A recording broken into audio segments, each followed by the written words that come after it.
ভ্রমণিকার 23 জন সদস্যকে নিয়ে ডিসেম্বর মাসে ক্রিসমাসের ছুটিতে বেরিয়ে পড়লাম আমাদের প্রিয় ডুয়ার্সের উদ্দেশ্যে।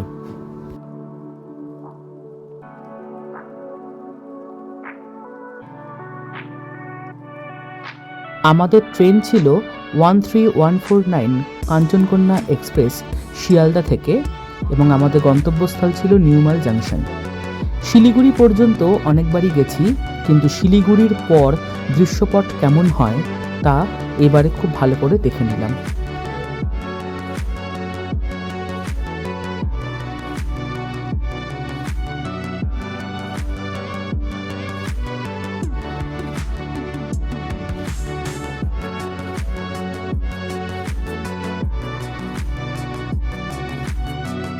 নীল জলের নদী, অসংখ্য চা বাগান এবং জঙ্গলের মধ্যে দিয়ে যেতে যেতে আমরা পৌঁছে গেলাম নিউমাল জাংশনে।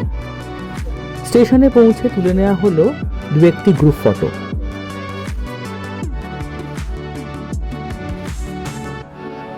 স্টেশনে নেবে আগে থেকে বুক করে রাখা গাড়িতে সব মালপত্র লোড করে আমরা এগিয়ে পড়লাম আমাদের রিসর্টের উদ্দেশ্যে। যাওয়ার রাস্তাটাও অপূর্ব, বেশ খানিকটা পথ শহুরে শহুরে, এবং তারপর শুরু হলো সেই চা বাগানের দৃশ্য এবং অপূর্ব সুন্দর একটা জঙ্গলের মধ্যে দিয়ে আমরা এগোতে থাকলাম।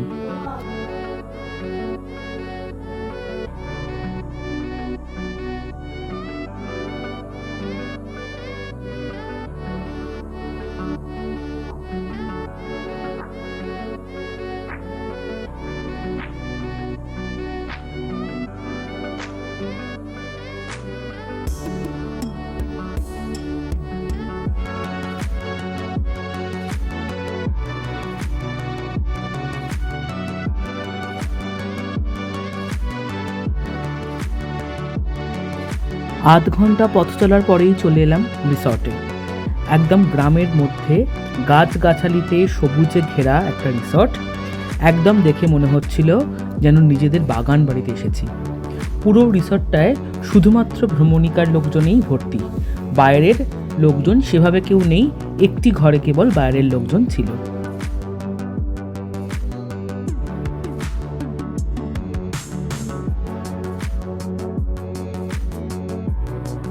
গাড়ি এসে পৌঁছেছে রিসর্টের মাঠে, মালপত্র আনলোডিং চলছে। রিসর্টের স্টাফেরাই একে একে আমাদের দেখিয়ে দেওয়া ঘরগুলিতে নির্দিষ্ট মালপত্রগুলি পৌঁছে দিচ্ছেন। এখানকার ঘরগুলির সিস্টেম হলো খানিকটা কটেজের মতো। বেশিরভাগ ঘরগুলোই আলাদা আলাদা কটেজের মতো পুরো রিসর্টের জায়গাটায় দাঁড়িয়ে রয়েছে। এই ব্যাপারটা আমার খুব ভালো লেগেছে। এখান থেকে আর বেরোনো যাবে না, মেন গেট ওরা বন্ধ করে দেবে, কারণ এটা হলো এলিফ্যান্ট করিডোর, হাতি বেরোতে পারে। এবং মূর্তি নদীর সামনে 15-20 মিনিট হাঁটলেই মূর্তি নদীতে যাওয়া যাবে, কিন্তু সেটা বিকেলের মধ্যে, বিকেলের পর কিন্তু আর নয়। হ্যাঁ বলুন স্যার, বলুন। না, দাঁড়িয়ে থেকে দেখা যাবে না, যা দেখতে হবে ভেতর থেকে দেখতে হবে। হয়তো চা বাগানের মধ্যে দিয়ে হাতিটা ঢুকছে,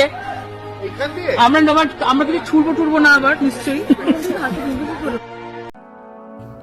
দোলনা রয়েছে, স্লিপ রয়েছে, রয়েছে একটি ছোট্ট পুকুর যেখানে লাল লাল শালুক ফুল ফুটে রয়েছে।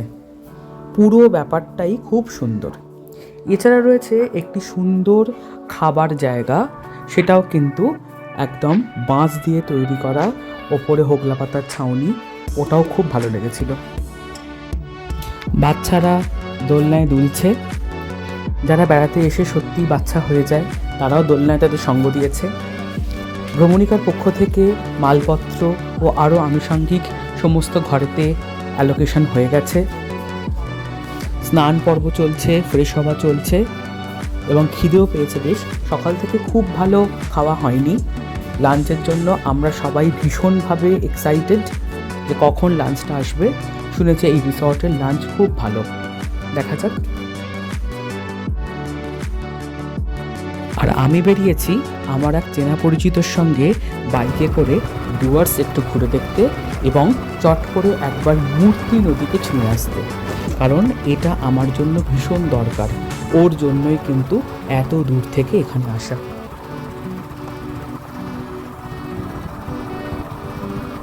রয়েছে এখন প্রতীকদার সঙ্গে পাহাড় দেখতে, আর তার সঙ্গে ডুয়ার্স দেখতে অন্য রকম ভাবে।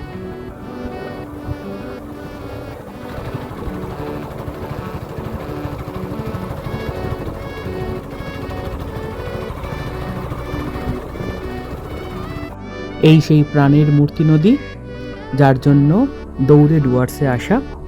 এখানে আসবো আবার সবাই মিলে একসাথে লাঞ্চের পর ভ্রমণিকার হাত ধরে।